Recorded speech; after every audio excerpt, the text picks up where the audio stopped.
The entire NATO air defense network was now waking up. Polish F-16s were already airborne from Malbork. German Typhoons were launching from Lake. NATO's air command and control system was automatically vectoring them toward the same airspace without anyone requesting backup. The system pulls radar data from every sensor in the alliance, creates one common operating picture, then tells each aircraft exactly where to fly for maximum effect. The MiG pilots had no idea they were about to be surrounded by half of NATO's air force. They probably still thought this was just about Estonia.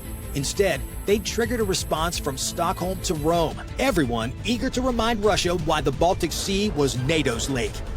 The lead MiG pilot made one last attempt at aggression, turning toward Tallinn like he was going to overfly the capital. The moment his nose pointed at Estonia's largest city, alarms went off in NATO command centers. An armed Russian fighter heading toward 400,000 civilians changed this from provocation to potential Article 5. The F-35s moved to intercept, but not how the Russians expected. Instead of blocking their path directly, the Italian pilots started what fighter pilots call herding, using the MiG's own fear against them. One F-35 would spike them with radar from the left, forcing them to brake right. The moment they turned, the other F-35 would spike from below, forcing them to climb. Each defensive reaction pushed them further from Tallinn and closer to the engagement box that Polish F-16s and German Typhoons were forming to the west. The Russians were being moved like chess pieces by an opponent they couldn't even see. The MiG's fuel situation was becoming critical. They'd been yanking and banking for 15 minutes, each defensive turn burning fuel they couldn't spare. Leningrad was 400 miles away. At their current consumption rate, they had maybe 18 minutes before transforming from an aircraft to a submarine. The smart move would be requesting a vector to the nearest airfield, maybe Turku in Finland, or even back to Estonia. But that would mean admitting defeat, asking NATO for help after violating their airspace. In Russian military culture, there was nothing worse. So they kept maneuvering, kept burning fuel, kept pretending they were in control while their options evaporated like jet fuel in an afterburner.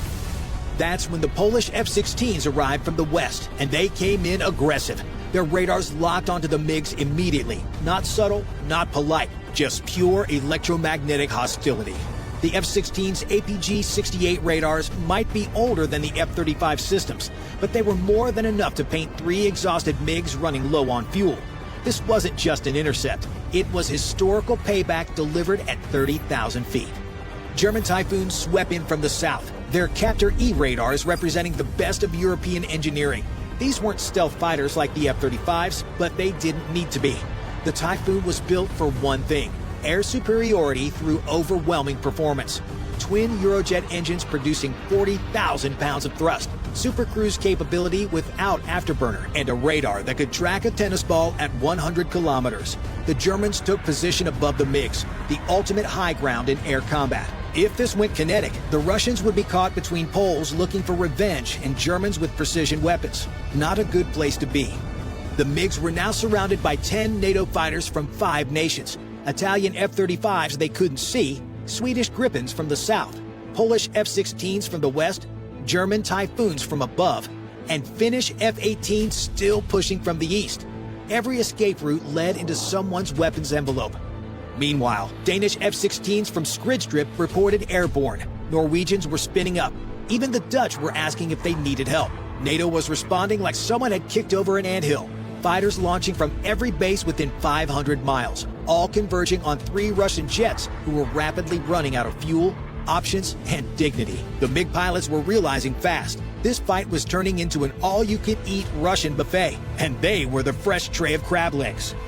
The lead F-35 pilot was done playing. He switched his radar from search to single target track, painting the lead MiG with enough electromagnetic energy to cook a turkey at 30 kilometers. Inside the Russian cockpit, the threat warning system went from concerned chirping to the continuous tone every fighter pilot has nightmares about. It's the sound that means an advanced radar has locked you up, calculated your exact position, velocity, and acceleration, and is feeding that data to missiles that fly at Mach 4. The Italian held the lock for exactly 5 seconds, long enough for the Russian pilot to contemplate his life choices, not long enough to legally justify pulling the trigger. Through his helmet display, the F-35 pilot could see the firing solution